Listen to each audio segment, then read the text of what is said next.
Okay, looks to me like the rate of joining is gradually slowing, though I'm sure we'll still have people trickling into the back of the room. I would offer you coffee and donuts per usual, but you'll have to get your own these days. Thanks to everyone for coming to join us. I'm very excited to be moderating this discussion, to have such a great group of panelists, and to have a chance to talk about new directions and new findings in the area of transnational repression. I want to thank the Foreign Policy Center in the UK for its support and its hosting of the event. They've been involved in this topic for a number of years now, and it's really a pleasure to see them continuing their work on transnational repression and continuing to help widen the circle of discussion that we have around the topic. We are here to discuss, as I said, transnational repression, the targeting of exiles and diasporas by their origin countries. This is a topic that's become increasingly important, increasingly in focus for academics, many of whom are gathered here today, and also for the human rights community, which I somewhat represent. And that attention is in no small part thanks to the work of the scholars who are gathered here.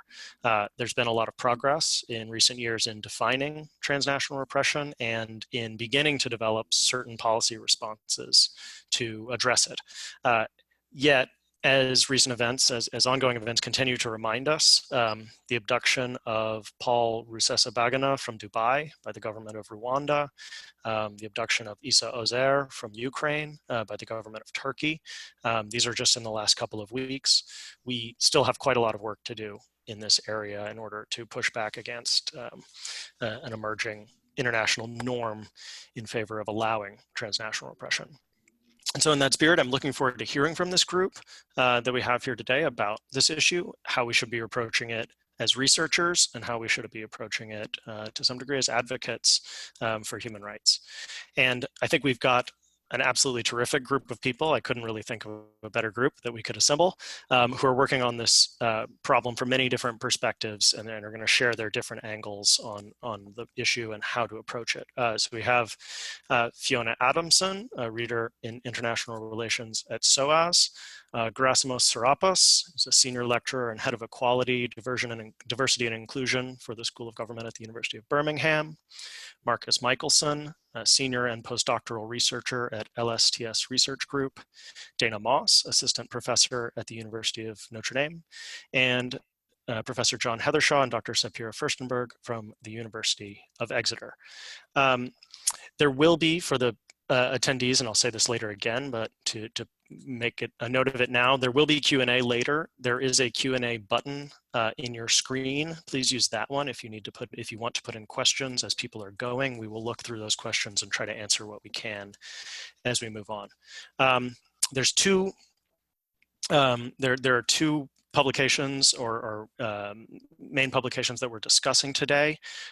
One is a collection of pieces by the gathered panelists, edited by Freedom House and the University of Exeter on so-called everyday transnational repression, meaning ways in which transnational repression pervades the daily lives of exiles and diaspora through surveillance, harassment, and intimidation. And we'll be having several of the panelists speak about their contributions there. I'll share in the chat this essay as well for those who haven't read it, or the collection of essays.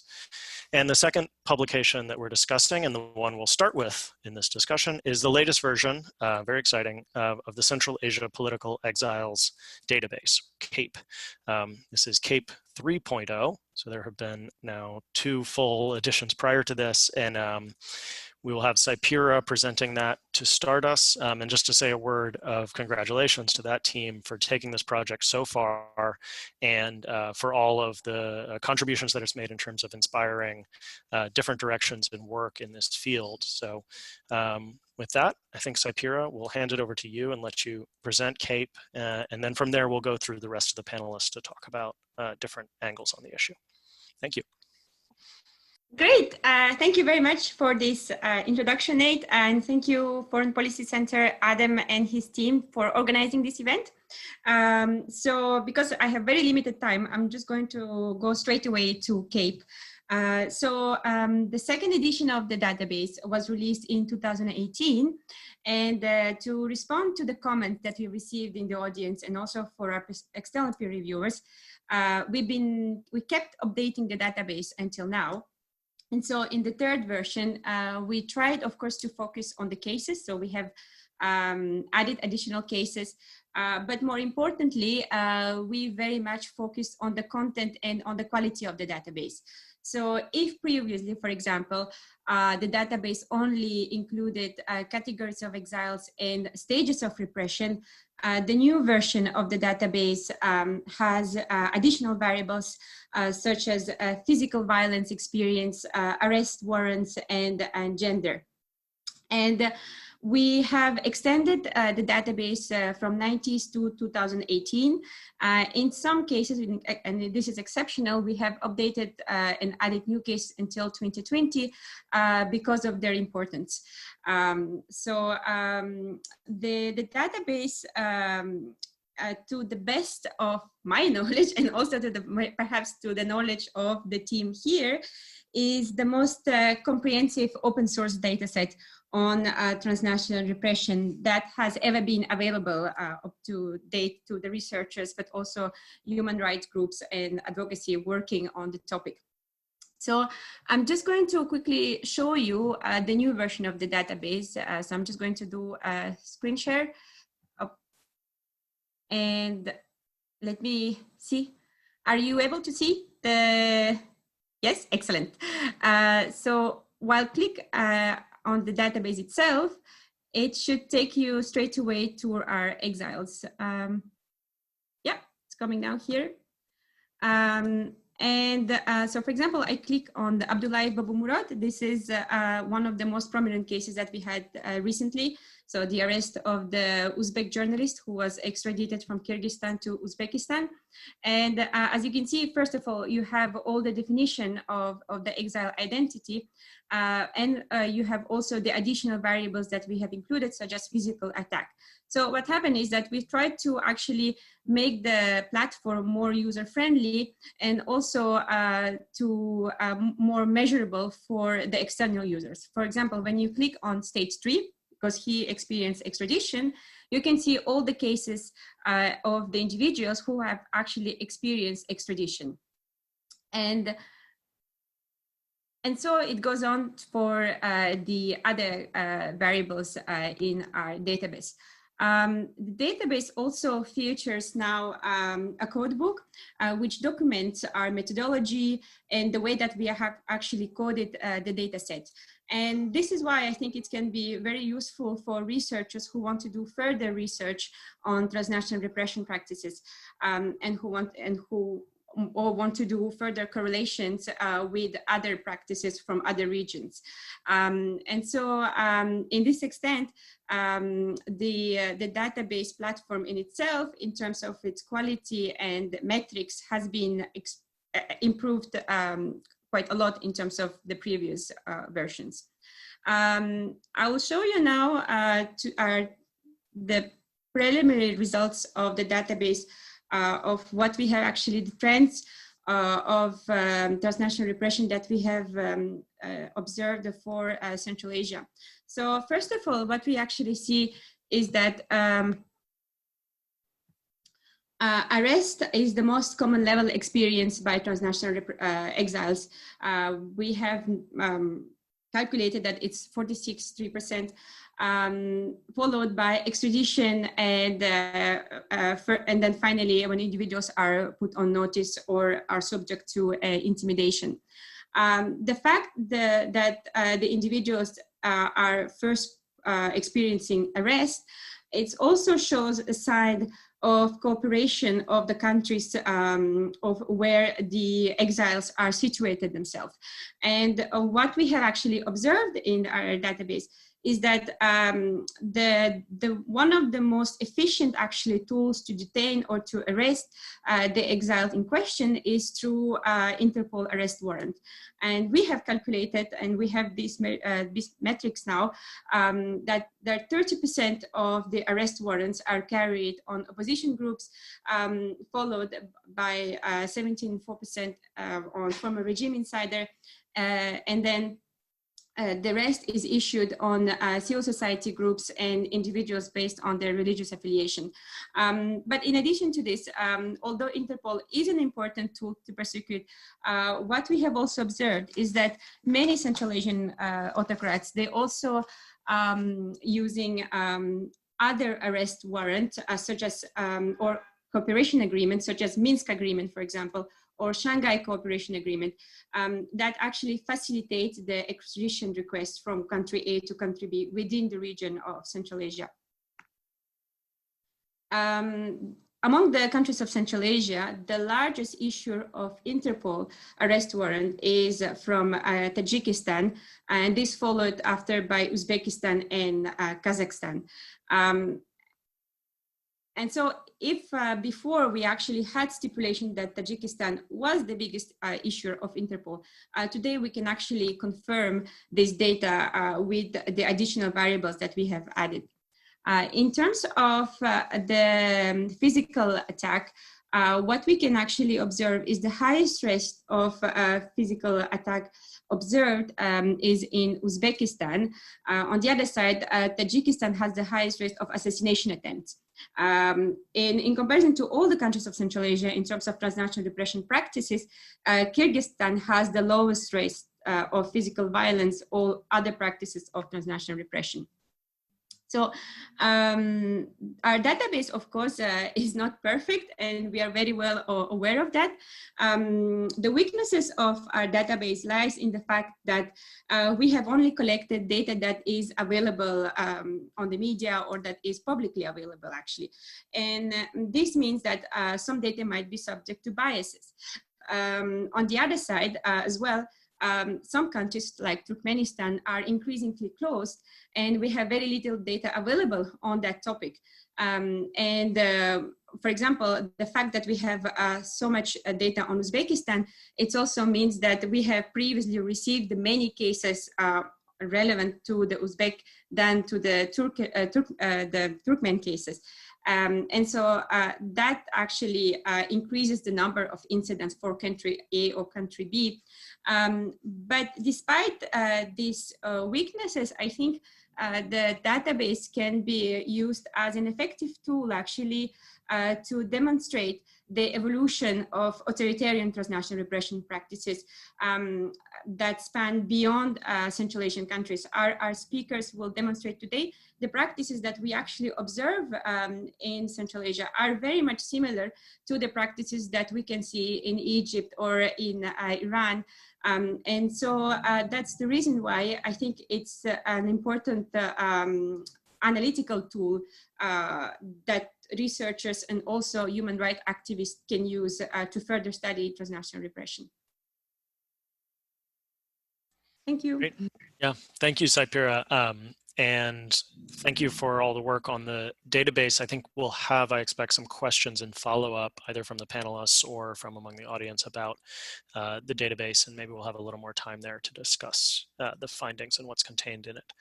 Now I wanted to go ahead and turn to our other panelists and going in order as we had listed on the site. So starting with Fiona Adamson and Gerasimos Sarapas to talk about their work on typology of transnational repression and related issues. Okay, thank you very much, Nate, and thank you to the Foreign Policy Center and to Adam for hosting this event. I wanted to just speak for a couple of minutes about the contribution that I made to a recent report that Nate at Freedom House and John and Saipira issued on everyday forms of transnational repression. Gerasimos and I wrote a section on what we were referring to as coercion by proxy. So some of the examples that Nate gave at the beginning were examples of governments targeting exiles or diaspora members abroad We were focused on another strategy. Instead of directly targeting exiles abroad in their country of residence, what authoritarian states do in terms of targeting family members, acquaintances, or colleagues in the country of origin. So this is why we're looking at coercion by proxy. It's targeting those abroad through measures that take place within the country of origin. So targeting family members and others of exiles. 3 points I wanted to raise. Why is this significant? I think this practice is significant for several reasons. I mean, first of all, it shows us that in the context of globalization, when one sees migration and people crossing borders, people remain tied socially to family, friends, and colleagues at home. And so it's important to look at how governments are actually responding to globalization and finding ways to take advantage of new communication technologies, but also to kind of strategically target family members within the state of origin in a way that can possibly avoid some of the adverse political consequences of acting transnationally. So some of these actions may be kind of off the radar screen, may not raise as many human rights issues, and they may also be easier to do because they do not involve a transnational action that will infringe on the sovereignty of another state. The other thing that we do in the report is we look at types of coercion by proxy. So Dana has helpfully discussed elsewhere the idea of using these proxy strategies as a form of punishment or retribution. And we try to extend that research to look at other ways that states may use the strategy of coercion by proxy. So for example, as a way of deterring actions, as a form of compellence, or as a way of controlling broader populations. So by targeting prominent members of a diaspora or exiles, it also creates a climate of fear that then may affect a broader diaspora population, whether it be international students, labor migrants, or just ordinary immigrants. The third issue I want to raise, and this is a broader issue that Nate and others have been looking at, is what this says about the entangled nature of human rights issues. So we tend to think in terms of states and state violations of human rights. I think what these types of issues raise is how the domestic context of the country of origin and the context of the state of residence are entwined. And so we have to think creatively about how to look at strategies that cross borders and that strategically respond to larger globalization dynamics. So I think I'll leave that there and let Gerasimos continue to talk about our contribution. Thanks. Sure. Let me thank Nate, Freedom House, and also the Foreign Policy Center myself for this wonderful event. I wanted to briefly touch and expand a bit upon the points that Fiona raised that we try to do in our contribution to this lovely Freedom House report, and talk a bit perhaps about the challenges that we faced in contributing to a typology of these strategies of repression. And I think my research is on Egypt primarily. So I researched the authoritarian regime in Egypt throughout the decades.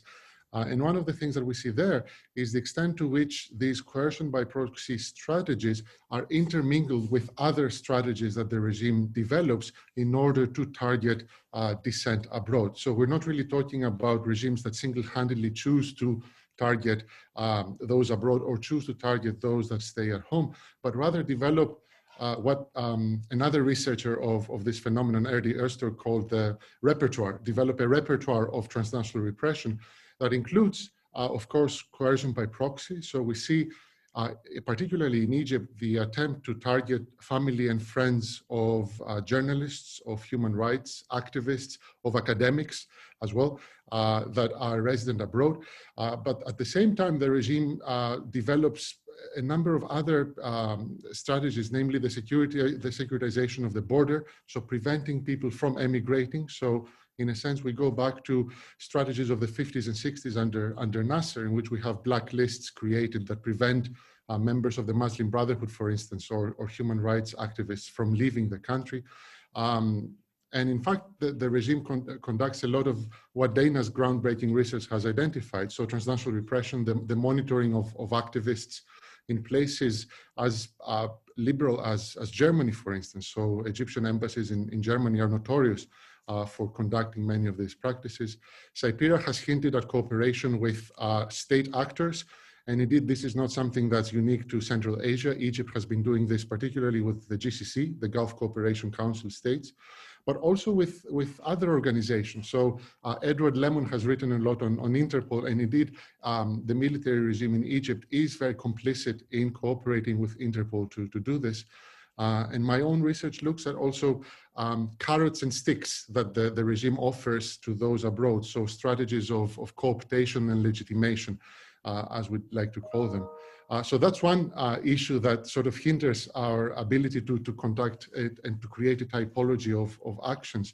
And the second quick point I wanted to mention has to do with the very nature of this research that presents particular obstacles to both those of us that are researching this, as well as to those that are being researched, if you want. So authoritarianism by nature is something quite difficult to research. So cooperation between sending and host states on transnational repression is something that is hidden behind layers of secrecy and attempts to hide actions by the regimes. I would argue that the ethics of this is particularly tricky. So we are trying our best to not identify select people that might be willing to talk about this precisely so that they do not have themselves or families back home endangered. In a way, there's a sense of a selection bias there in terms of who we record and who we do not record in these practices of transnational repression. And finally, I would say there's also a bit of risk for the academics themselves that are implicated in this. So I've had a number of talks with researchers from the Middle East, from Egypt, or from the GCC that are distinctly trying to set themselves aside from these types of research precisely because they themselves have felt threatened in the past, or they do not want to feel threatened or have their families back home be threatened. So my endpoint would be that this is a fascinating, of course, emerging field of research, but one that has significant challenges for both the researchers and for the groups that we're researching. So perhaps this is one event in which we can start unpacking this a bit more. Thank you. Thank you, Grasimus, and thank you, Fiona. And yes, I think maybe we can come back to some of that discussion further and talk perhaps about different strategies that different researchers on this call have used in this kind of work. Next up, I wanted to turn to Marcus Michelson, who I know has done a lot of that kind of firsthand interviewing work in his excellent work on digital tools of transnational repression. And without further introduction, I'll hand it over to you, Marcus, to explain what you've worked on and what you've found. Yeah, thank you very much, Nate. And thank you also to the Foreign Policy Center, to Freedom House, for giving us this opportunity. It's really great to be part of this fantastic group of people working on transnational repression and also highlighting the effects and negative consequences of transnational repression. So I wanted to briefly present what we have called the toolkit of digital transnational repression. And so the central question is, how do authoritarian regimes make use of digital technologies to control and silence dissent across borders? And my research, or also my contribution to the Freedom House report, is based on interviews with activists from the Middle East, mostly Egypt, Syria, and Iran, which I have conducted during a fellowship with the Open Technology Fund. And my key argument here would be that digital technologies are now an essential component of all forms of transnational repression, because with the help of digital technologies, state actors can monitor political activity in the diaspora, more easily and with a much greater scope.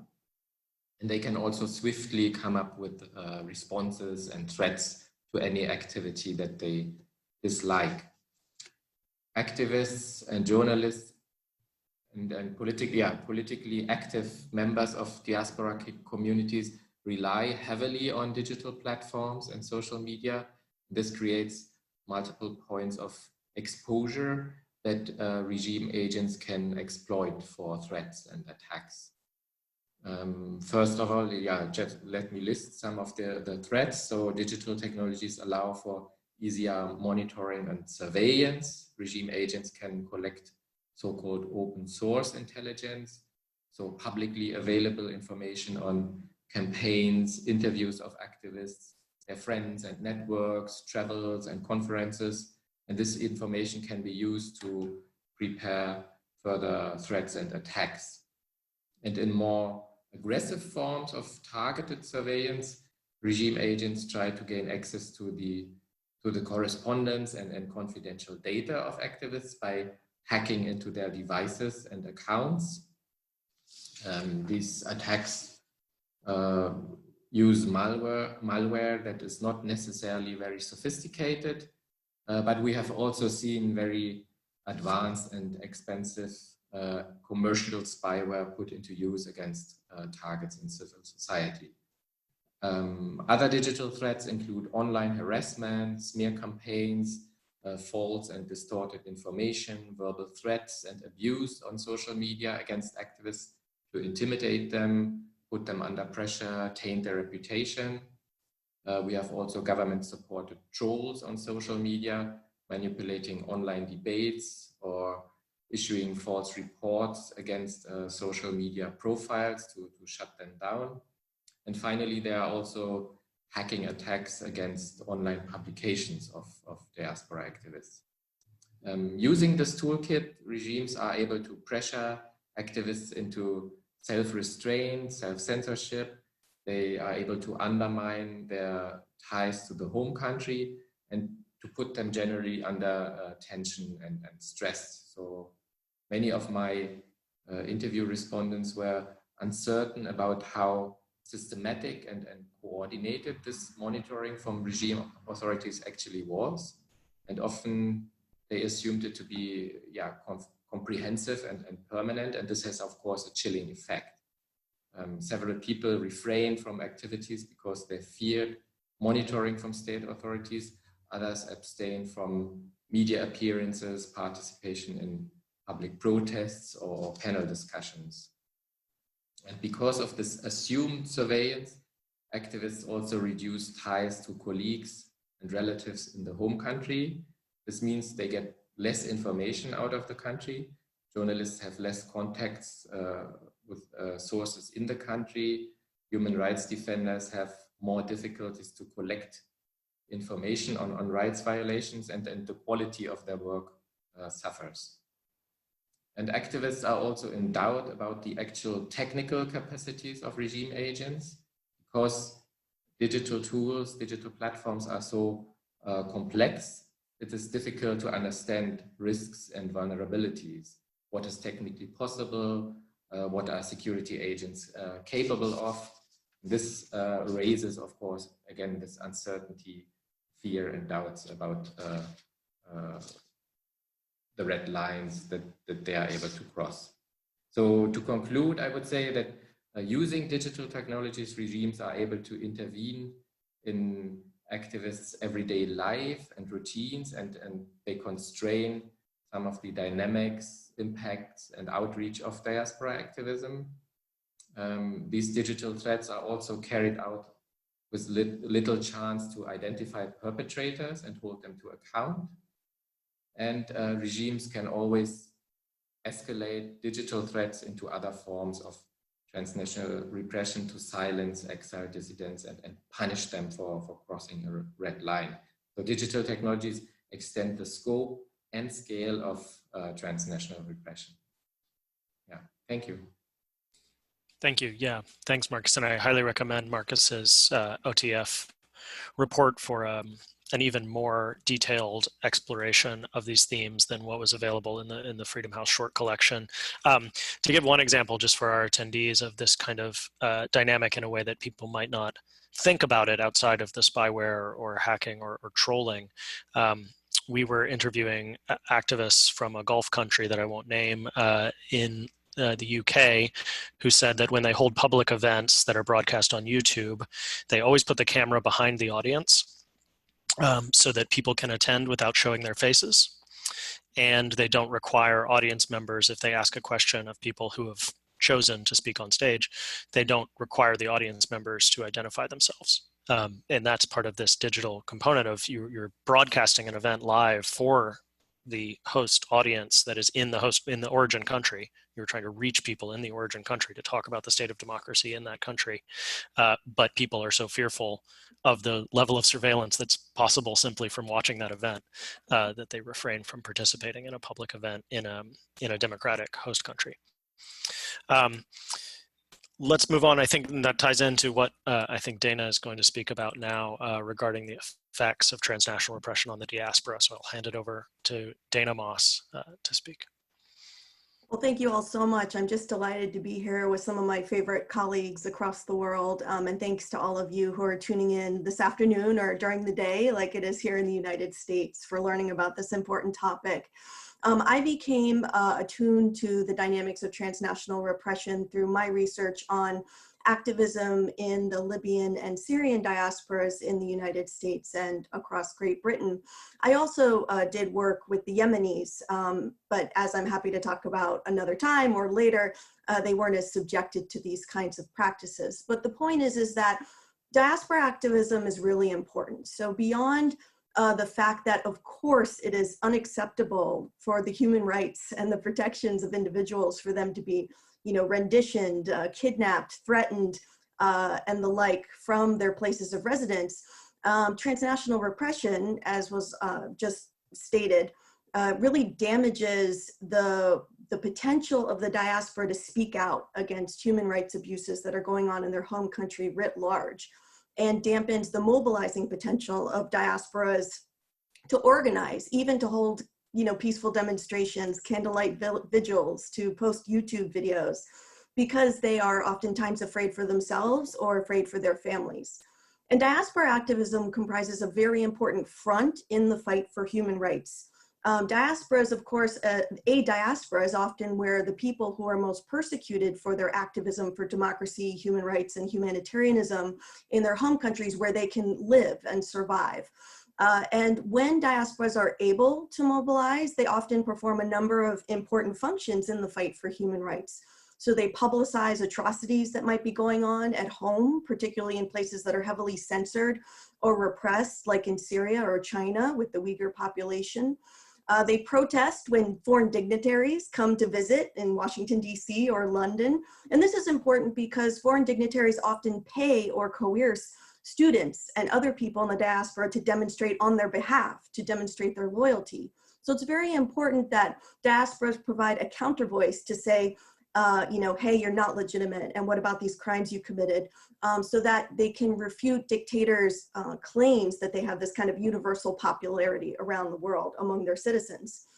They also perform a very important function, as we're seeing now with Syrian refugees in Germany, of actually bringing legal claims against regimes in foreign courts. So either using domestic courts or international courts like the ICC, diaspora members, whether they be refugees themselves or exiles or just sort of regular immigrants, can bring claims about human rights abuses against regimes abroad when they're empowered to do so. And they also pressure their host country governments to not only stop cooperating with these repressive practices, rendition takes two governments usually to cooperate in order to do so, but also to say, you need to really keep my country, my home country, and the abuses going on there front and center of your agenda.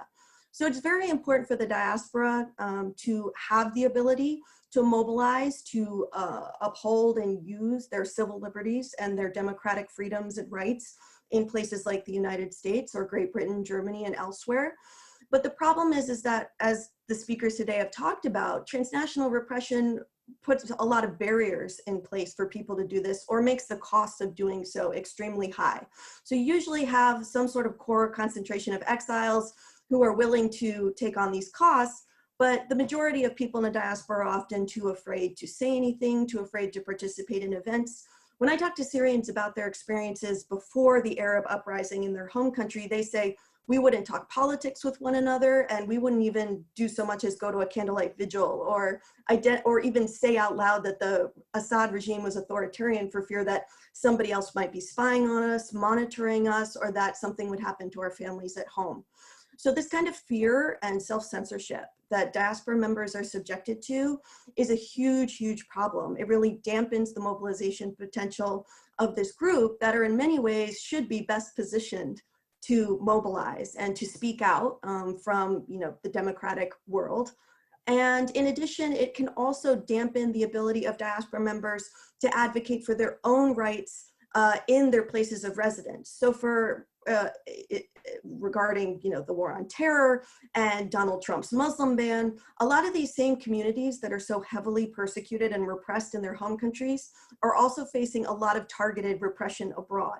And if a diaspora isn't able to mobilize to say, hey, we want human rights in our home country, they're also less likely and less efficient and less able to be able to mobilize to say, we want to have our rights and our civil liberties fulfilled as citizens in our places of residence, like in the United States, where travel is being banned, where these where these communities are heavily surveilled, where they're facing a number of intersecting problems. And as Fiona says, this really creates an entanglement, an intersection of repressions that can repress the mobilization potential and the voice of these communities.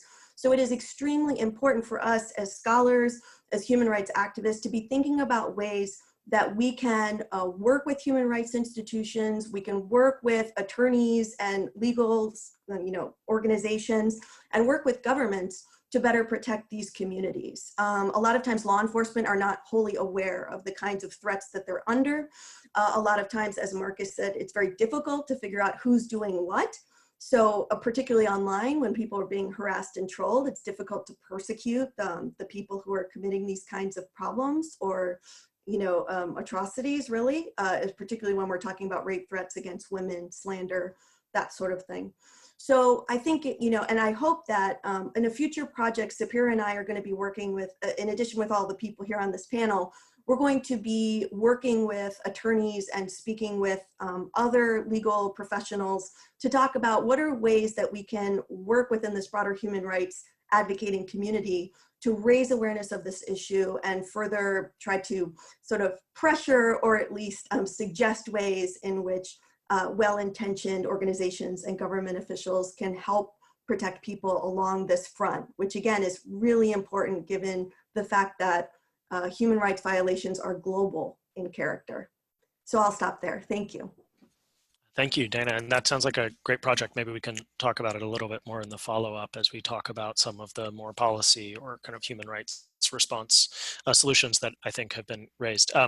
I see that we did get a question appropriately entered in the Q&A. I have seen that question regarding Interpol, so we will come to that in a moment. I want to encourage attendees to use the Q&A function. If you have questions, to raise them there. That's a great place for us to see them, and we'll come to them. We do have time here for a last intervention from one of the panelists, John Heathershaw at the University of Exeter. John, if you're on, yeah, there you are. Wanted to give you a few minutes to talk about you all's contribution with Sapira, with Tina Prelic, on authoritarian influence in higher education.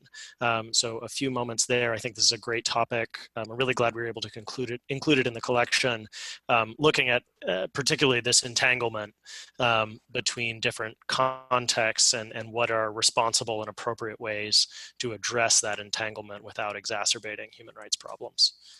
So John, go ahead. Okay, thanks, Nate. Yes, I'll speak a little bit about the contribution of Sapira, Tina Prelic, and myself on the internationalization of universities and the repression of academic freedom. I want to speak really briefly so we have plenty of time for questions, but just to give some indication of the scale of what I'm talking about here. Scholars at Risk estimated that between September 2018 and August 2019, there were 324 attacks on higher education communities in 56 countries. Now, we might see those as mainly domestic, in that, you know, it's a government of that country on its own institution, closing it down or in some way repressing its academics. But actually, there's very often an international aspect to that, because it's very much the connections of the university to the wider world, the relationships that academics of that institution will have with others that are a part of, almost always part of the rationale for their action. So we can see things such as authoritarian influencing, which can be on the academic integrity of an institution, senior leadership, where it gets money from, how it operates its campuses overseas. And we can also talk about this concept of transnational repression, particularly where it's targeting individuals and groups working on certain topics, not least actually this topic or anything in the broader human rights era, the human rights area. In the paper, we pick out a couple of areas where we see this transnational repression in particular. One is on expatriate students and faculty. So we might see that in Western democracies, where you have the organization and observation of student and faculty communities through things like the Chinese Students and Scholars Associations on campus.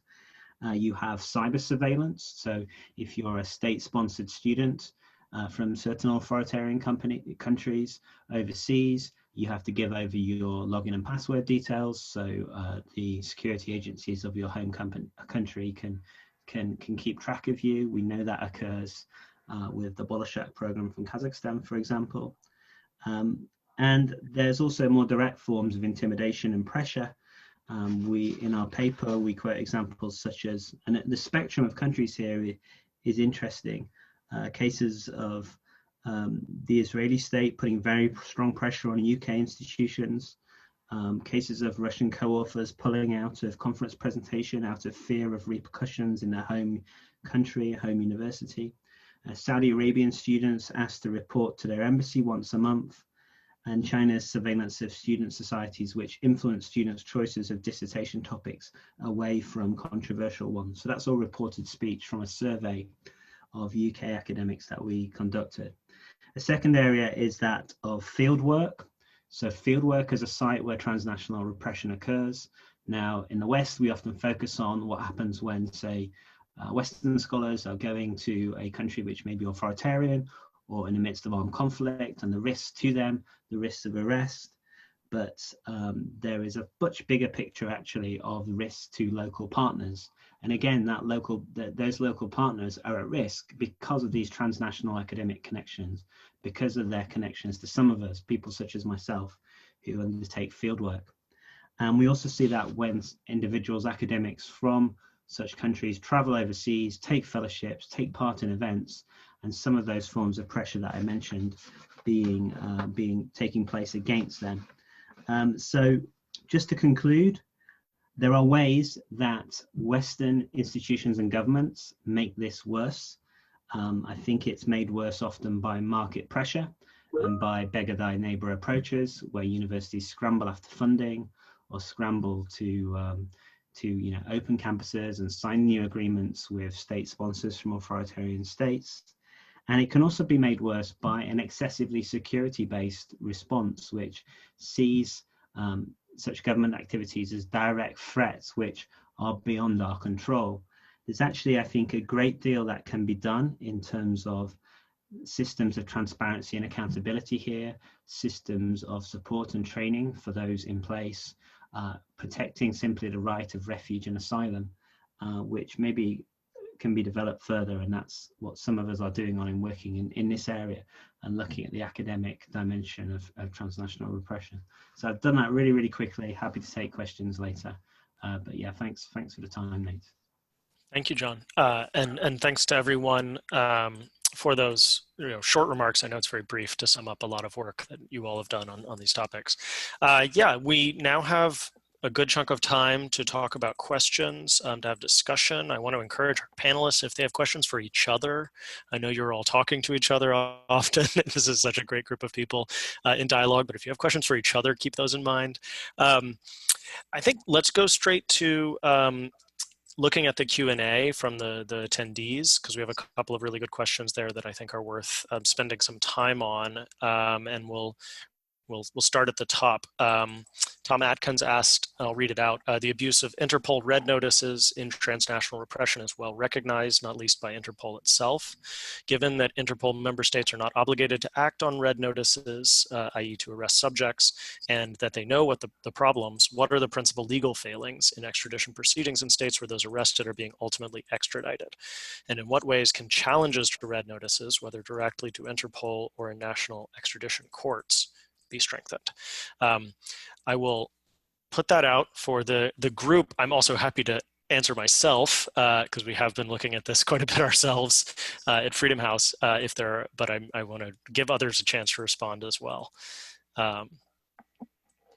Saipira, if you wanted to say anything first, since I think Interpol comes up quite a lot in your work in Central Asia. Yes, Interpol comes quite regularly in Central Asia. And as you know, I think the way that Interpol Red Notice work is that it works as an electronic alert that is sent to the Interpol at the request of the country member. And as we've seen, and it's not only with the case of Central Asian states, we also have seen this with Turkey or with China, with Russia. Interpol has been very much abused by the autocratic states to persecute their opposition abroad. I think one way actually to actually impede red notices to happen is to conducting more thorough reviews by the national state members to actually distinguish between those that are politically motivated and that those who are not. And I think this is the challenge for each member of states to do this work. As we've seen and recently also with some members of the IRPT who've been detained, for example, in Greece at the request of the Tajik authorities on Interpol basis. And the extradition case did not happen because there was an intervention from German authorities and also from Greek authorities to revert that red notices. And this actually points out is that there needs to be one way to revert red notices is to strengthen cooperation at the European level. And I think this way we can further start challenging the red notices coming from the authoritarian state. But I think very much it depends on the individual states and their capacities actually to challenge the red notices, because it depends how many people you have. It's very much level of the individuals and the financial capacity of the state to run these reviews. That's great. Yeah, and I'll add a couple of things that come to mind from our work and from what we've seen. I wanted to highlight, first of all, just say that there has been a lot of work on Interpol for the last really almost a decade, I think, and particularly want to flag the work of Fair Trials, formerly Fair Trials UK, that's done amazing work on Interpol reform. So I think one of the key points that's been made throughout that work and that has shown some fruit, so in some ways things are improving, I think, is that there are reform initiatives underway within Interpol itself to try to create more of a due process function within the organization. Because the issue really underlying this, for those who don't know, is that Interpol, because of the way that the notices are interpreted, has basically accrued a judicial function where you can basically get an arrest warrant issued through it, but it isn't actually a judicial organ. It's just a notification system. And so Fair Trials has been working very hard on trying to have that due process function be strengthened within it. And conversely, there's also been other work by them and others to try to have people correctly interpret the notices. And so one thing I want to highlight is in the US, at least, there is some legislation, the Transnational Repression, Accountability and Prevention Act, that was offered a year ago, and as far as I understand, is still alive in this Congress, which includes measures to try to ensure that the US uses its voice and vote appropriately within Interpol to try to push for reforms in this spirit. I think that's a recommendation for a lot of our countries or countries that want to see Interpol use stopped, is to, as a member organization, to take charge of shaping the direction of that organization and how it implements its procedures. And then also, and this is within the TRAP Act as well, a re-emphasis on what is already, at least in US law, very clear, but is not followed appropriately, a re-emphasis on the fact that red notices even are not arrest warrants.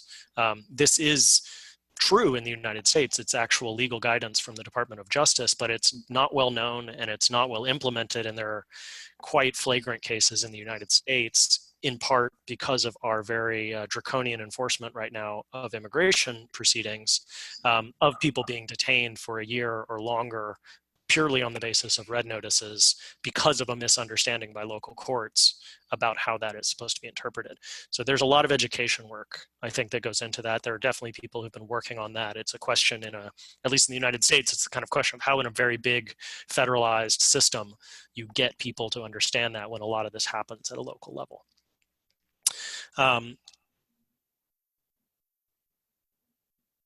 If there's others who wanted to say on Interpol, please do, if there's anyone who wanted to add. Otherwise, we have a couple of great other questions that have come up. More of a question then, I'll pose this to my colleagues and yourself, Nate, who are experts on this aspect of transnational repression, which is, isn't it also a problem, I believe, that even when a red notice is rescinded or it's questioned by a home country, that it kind of sticks to the person? So it's very difficult. And also we have cases in which potentially red notices are applied because regimes such as those in Russia know that local courts, potentially in the United States, will use it as an excuse to deny someone's asylum case? That's correct. On both counts, there's an issue of, essentially because of the way the system works and how distributed it is, once the notifications go out, there isn't control to purge the notifications from where it's been distributed to the national levels. And that's a problem of kind of database management, right? How do you make sure that if something's designated as spurious or found as spurious? You have these recurring issue with refugees or people who've been granted asylum in a country being detained repeatedly at border crossings. Certainly that's one issue that I think is kind of a core reform problem within the organization itself. And then the second part of it is, I think, speaks to the cost benefit, where as an electronic dissemination system, now Interpol is capable of doing things that it wasn't capable of doing 20 years ago. It's so much easier to put out notices than it used to be. It used to be actually quite a lot of work when people were doing it all with fax machines, or prior to that with paper. And so it's much easier, and it's kind of a low cost intervention for a lot of these countries. Another question that I wanted to, another question that I wanted to move on to here was from, Sanstis, I'm not sure if there's a first name or a last name there, but what arguments might be used to meaningfully convince host countries that transnational repression needs to be taken seriously and addressed? Is there additional research we could do here to support and build out such arguments? I'll turn that to the panel.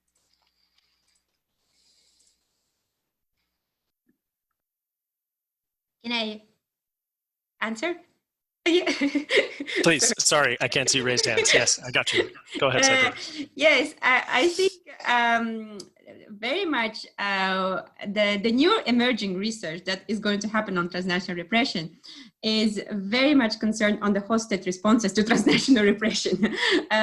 Because in the last 5-6 years, we very much focuses from the sending states, from the origin states. And we actually did not focus so much on the host state responses. So I think diaspora literature, and I have in our panel, we have Gerasimos, Fiona Adamson, who knows more about diaspora politics than myself. They can tell you that diaspora politics, they were looking more at how immigrants were integrated in the host countries. But we didn't actually examine the questions from a transnational repression perspective.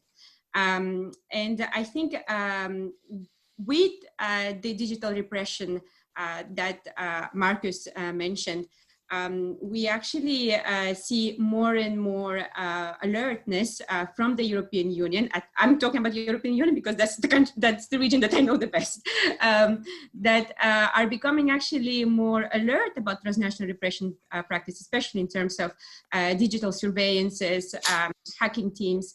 And I think what is also becoming more and more detectable is that in these transnational repression dynamics, as Fiona Adamson has mentioned in her presentation, that the illiberal practices are very much intertwined within our liberal states.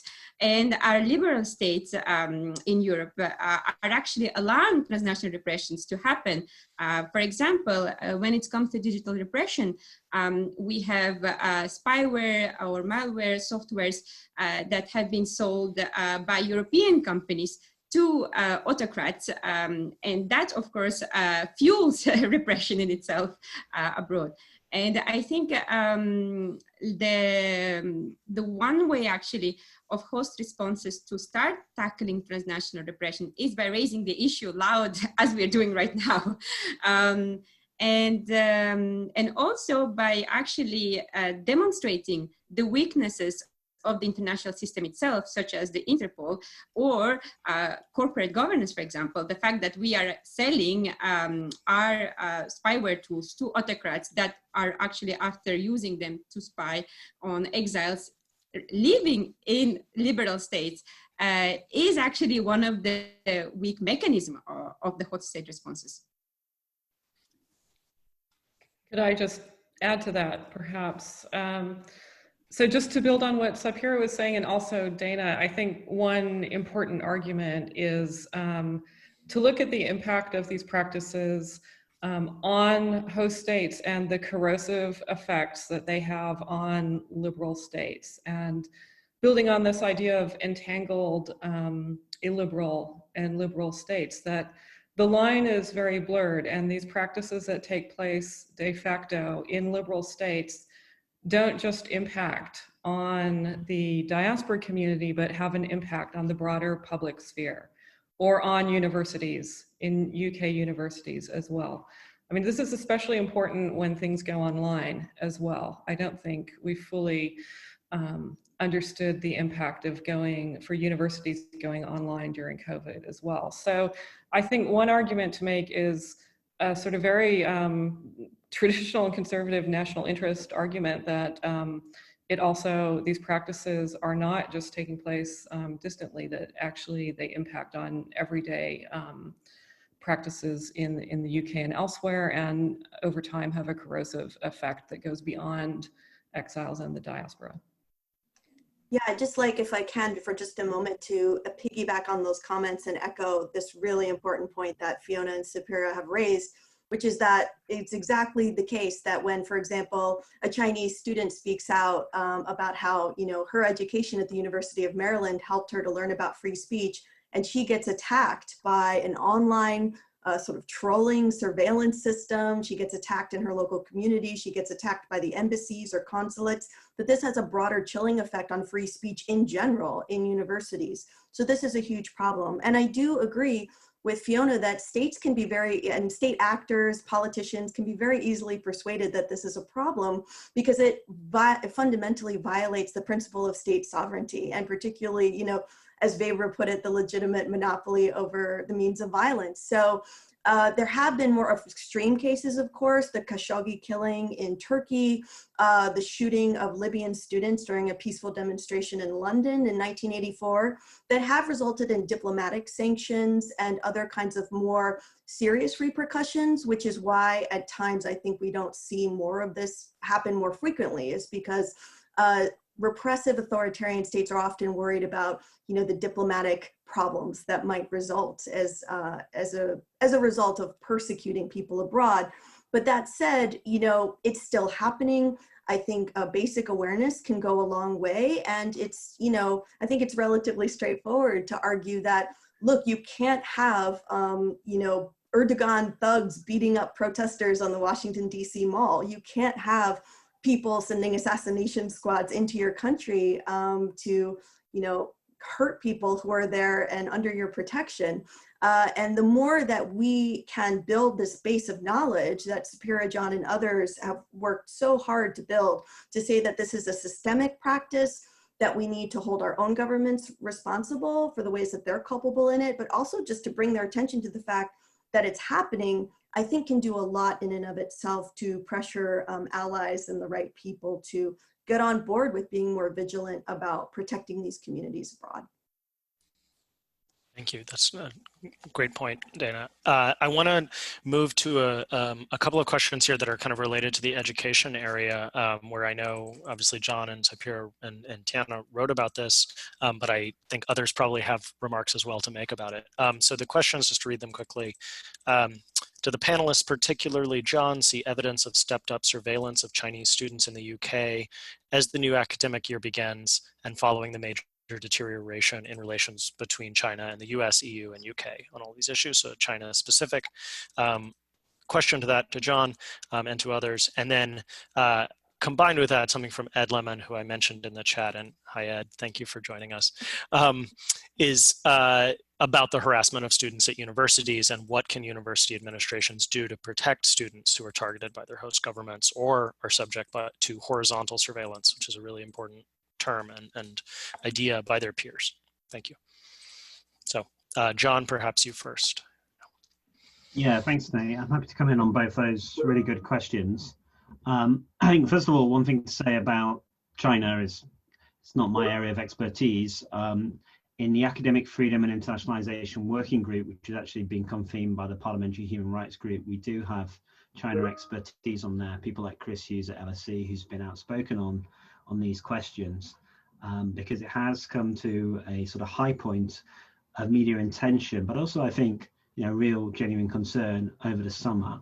One of the issues raised, of course, was as Chinese students work remotely and they may therefore need to access their resources electronically, including from within China, to continue their degrees there if they cannot come to wherever their university overseas is. There have been questions about how secure is that? You know, can they really study in a way which doesn't involve a very direct surveillance by the Chinese state? So there's been something of a controversy in the UK about the use of Alibaba Cloud in a pilot project to kind of basically get academic resources around the Chinese firewall, but obviously only certain academic resources and not others. Universities UK that presided over the pilot has insisted that there is no censorship there, but I doubt that Chinese studies courses and Asian studies courses were part of the pilot, quite frankly, and that might be where the rubber hits the road. But there's a more general problem, I think, in the humanities and social sciences about our teaching online. So there's a question there about a change of form. I think in terms of a degree of severity, it's really hard to say at this stage, because we're only just beginning the academic year. One useful thing, though, for us is that Sapira, Tena, and some colleagues at Exeter and myself are hoping to put a survey into the field in October, a full survey of all UK social scientists, where we might be able to pick up some of this. The survey won't specifically be asking about this new academic year, nor about China, but I think given the timing of the survey, it's inevitably going to pick up some of these aspects. And we're reporting on that by the early November, actually, to a Universities UK conference on these issues, which is on November 11th and 12th. And then on Ed's question about what can be done. I mean, in the Academic Freedom and Internationalization Working Group, we're proposing a code of conduct to cover a number of these areas, where basically we're asking universities to take more responsibility for the pressure their students would feel in these contexts, or some of the challenges to academic integrity that could arise from foreign donations, state sponsorship programs, and overseas campuses. So some of these areas are those of transnational repression, and some are more about authoritarian influencing. On the transnational repression, and specifically of students, I think that a lot more can be done on data protection and data security. So, you know, universities can turn around to state sponsorship programs and say that criterion in your contract with the student that requires them to give over their login and password to you is illegal under data protection laws that apply in our country, and therefore you must take it out. Now, formally, that's one thing. Informally, there are other means of monitoring, and Marcus has spoken extensively about those. But things like that are quite important, I think, as more part of a general pushback. I think they would need to be part of a wider package. So we'd like to see confidential reporting mechanisms for students who are subject to either direct surveillance from the state or a kind of auto surveillance within the student community, so that they can report confidentially to the institution that this is happening in a mechanism which wouldn't put them at risk. So confidentially, data can be gathered so we can see the scale of the problem and the certain maybe countries and student groups that are at risk, so that information can be shared between institutions. There may also be public reporting, confidentialized public reporting of this, which itself takes the form of a kind of naming and shaming, actually. I would like to see, for example, the Chinese ambassador to the UK step up and deny this, because as soon as they're doing that, then we get the recognition that there is a problem. And then I think in some specific areas, there's a real need for training of university staff, but also PhD students and academics. Fieldwork is the most obvious area. So there's quite a big debate going on among field workers right now about how to do fieldwork safely in authoritarian environments. There's a huge amount of literature being published on this, some really great new books. But it's clear that some of us in the past have not been fully prepared. Students have not been fully prepared by their institutions of how to do these things safely and not to generate increased risk for their partners in the countries they're working in. So, that's a lot of things probably at the kind of UK and Western university end of the spectrum. There's a lot more that could be said in general. But yeah, I'll stop there. Great, thanks, John. If there are others who wanted to make short remarks on the higher education component, yeah, anyone, Saipira? I think the other problem, which John briefly mentioned, is that the universities are becoming so much under financial pressure that they're kind of actually forced to make concessions to autocrats and forget actually the values that they stand for.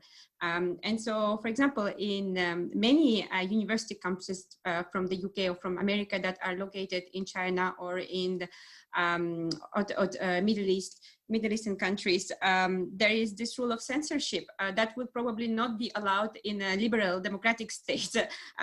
And so I think one way to start addressing these problems is by starting to implement a code of conduct. It's something that I think has been around and is becoming more recurrent now, this talk about academic freedom. But I think it's also down to individual universities to implement ethical code of conduct in the way that they deal with authoritarian states. And that comes, of course, not only at the local level, but also at the supranational level and national level entities. And the main problem is that in today's world, we are very much interconnected with authoritarian states. And this is why in some cases, as for example, with the case of Italy and Egypt with Giulio Regini, for example, the Cambridge student who was murdered in Egypt, the Italian authorities in some ways make concession because Italy has very strong economic ties with Egypt in terms of the energy companies, but also in terms of migration issues and security issues. And so, and that is something that an individual country needs to be counterbalancing when we start talking with autocrats and academic freedom. It's both are interrelated. Yeah, great.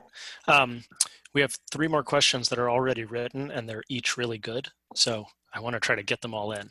I wanted to first, going in order, Tena Prelitz had asked, and Tena, hello, co-author on one of the pieces in the collection that Freedom House and Exeter put out, the one on higher education. But really interesting question on a different topic. related to work on the challenges encountered by politically active diasporas. Is out-of-country voting a dimension that you take into account? And is it allowed for the countries you are studying? If so, what are the obstacles experienced by diaspora members? So I know we have quite a number of people working on diaspora politics as well. I'm curious if you have thoughts about how the out-of-country voting, diaspora voting fits into this transnational repression picture.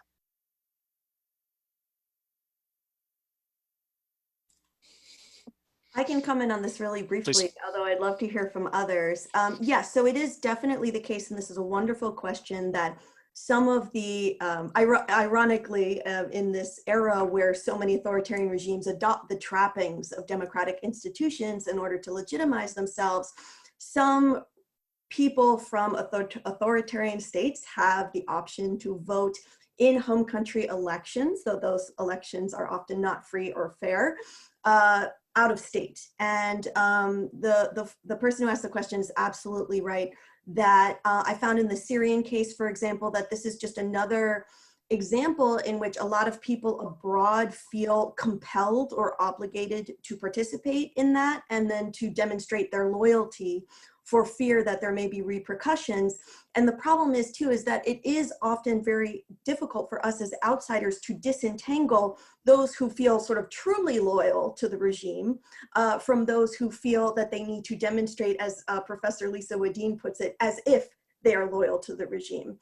So I do think that out-of-country voting does, in some ways, it can empower the diaspora in certain situations, in certain contexts, but in other cases, it's another example of state outreach and the long arm of the authoritarian state, as Gerasimos has put it so well, in a way that can entrap people and make them feel obligated to perform a kind of loyalty to out of or home country autocrats. Yeah, go ahead. Marcus. Okay, I didn't manage to unmute myself. So I just wanted to briefly add that Egypt and Iran, so the two cases I've looked into, are also two countries where citizens living outside the state participated in elections in the embassies. And this creates, of course, another opportunity for surveillance, for surveying positions of people living outside the country. So Egyptian respondents suspected that their ballots were inspected after they after they voted, and some people experienced then consequences when they returned to Egypt at the airport. So they were questioned at the airport, and they thought that this was related to how they voted in the election. It was in this intermediate period after the fall of Mubarak and before the coup of Sisi, or the emergence of Sisi.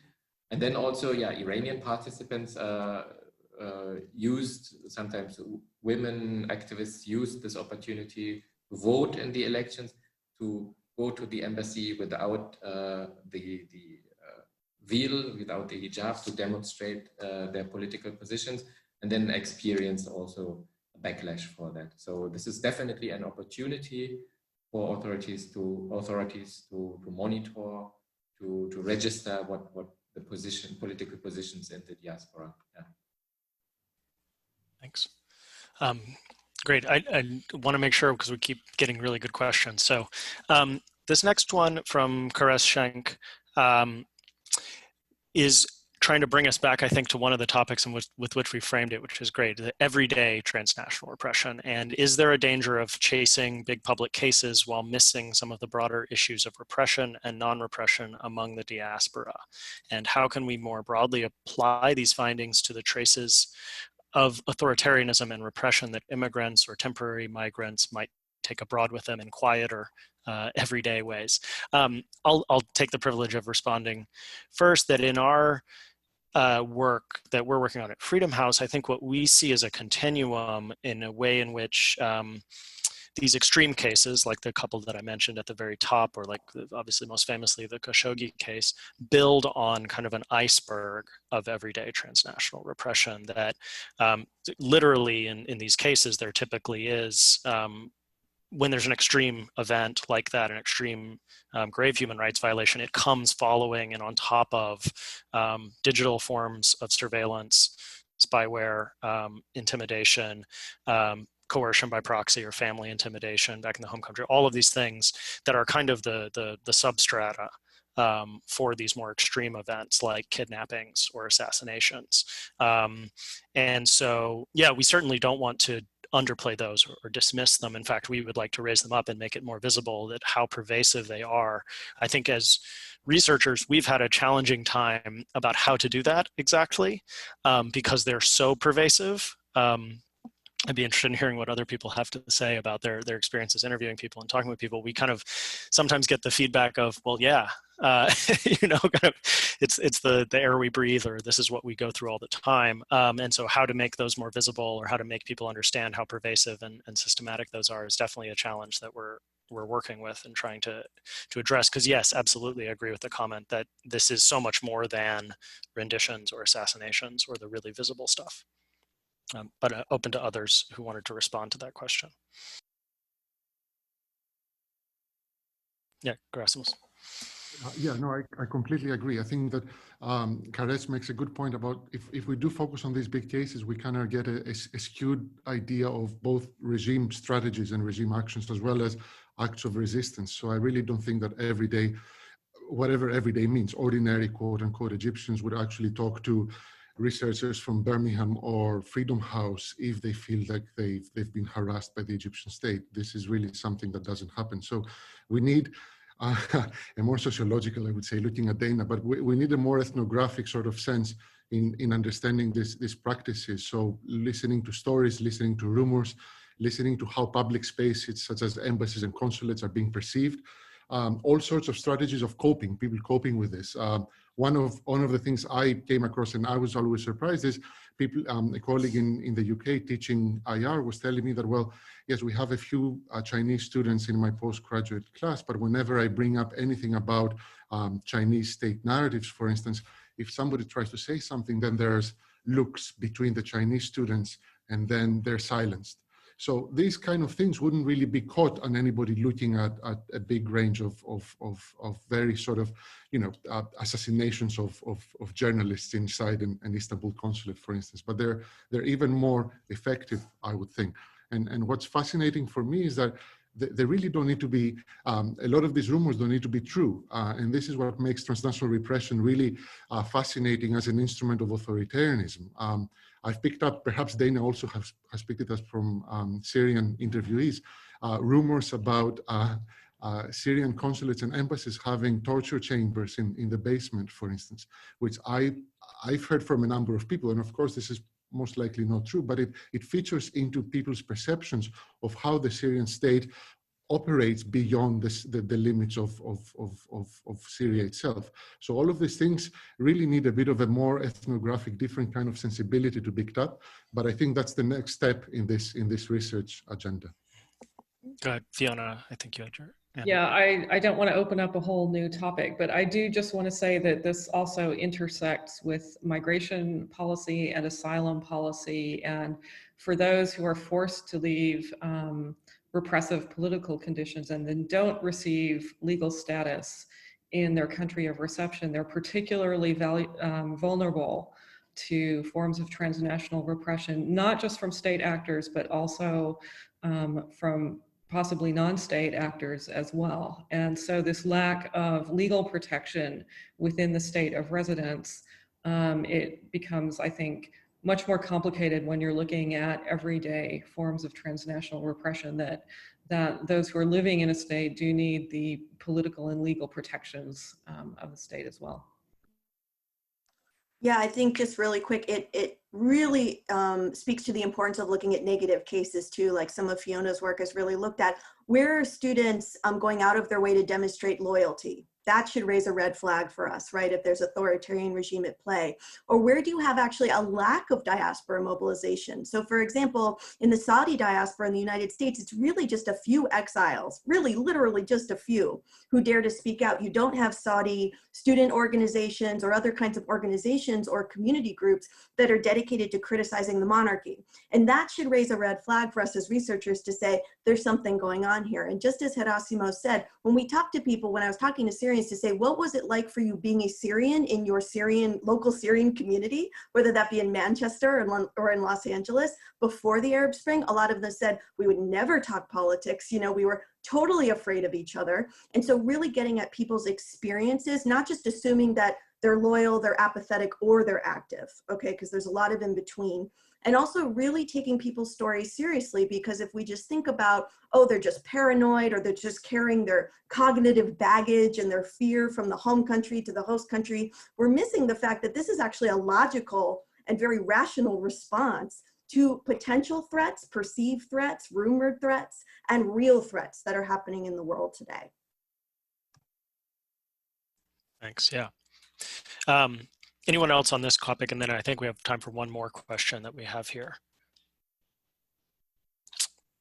Did my internet go? Am I still there? I made it back. Good. Okay, having little glitches.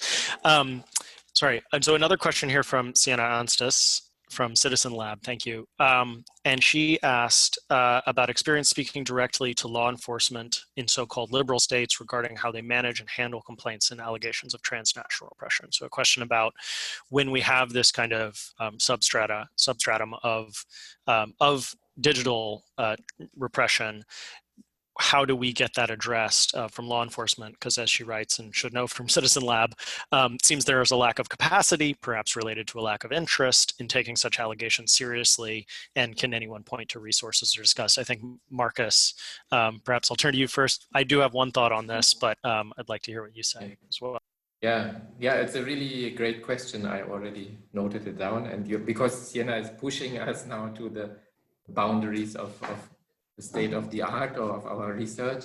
So yeah, and this is also something that I would like to continue to investigate, because I have come across anecdotes in my interviews, but I don't have systematic knowledge on it now. So people mention like Syrian activists who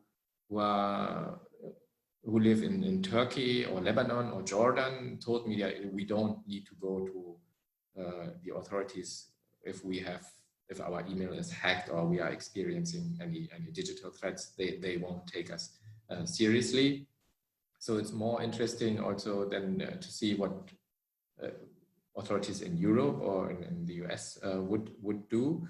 I know of a case in the Netherlands where police have taken it very seriously also and investigated against the people who were involved within the Netherlands, so who helped breaching confidential information or getting into confidential data.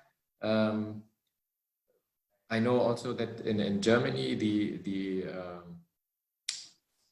our intelligence services are distributing leaflets among refugees to warn of refugee espionage, they call it, but it's always linked then also to recruitment from terrorist organizations. So they link these two together to warn refugees of people infiltrating communities, either to spy for the regime or to recruit them for terrorist organization. I think this was more related to ISIS at the time.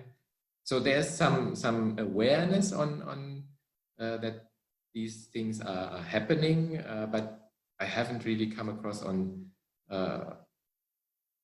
across cases where law enforcement agencies really systematically proceeded against practices of digital repression and digital threats. So, but it's a very important topic. Thank you. I'm glad we got this question, because Marcus, I would really like to learn more about those leaflets and about that kind of outreach at the national or the local level. You know, I would say from our interactions in the United States with law enforcement that we've had on this topic, there is some new engagement, it seems. There's some willingness, particularly around certain communities that are being targeted, and kind of willingness to talk about it, and they're thinking about it quite concretely about this as a real significant problem. They, I think, want to do more outreach and want to make people know what's available. I think they're kind of stuck a little bit, is my sense, in what tools they have for that, especially at the federal level. At least this is all US context, but like with what the federal government does, what the FBI does, federal law enforcement does, things have to rise to a certain level. They have to there has to be a kind of a crime that they're investigating at a certain level. And I think it's very difficult for a lot of reasons, one of which is the kind of, is this person in the US, or is there a clear US nexus that they can work from? Another of which is, did you record the evidence? You know, if you received a threat or a digital threat, did you document it in a way that we are going to be able to use? And they're kind of stuck on, I think, how to get people to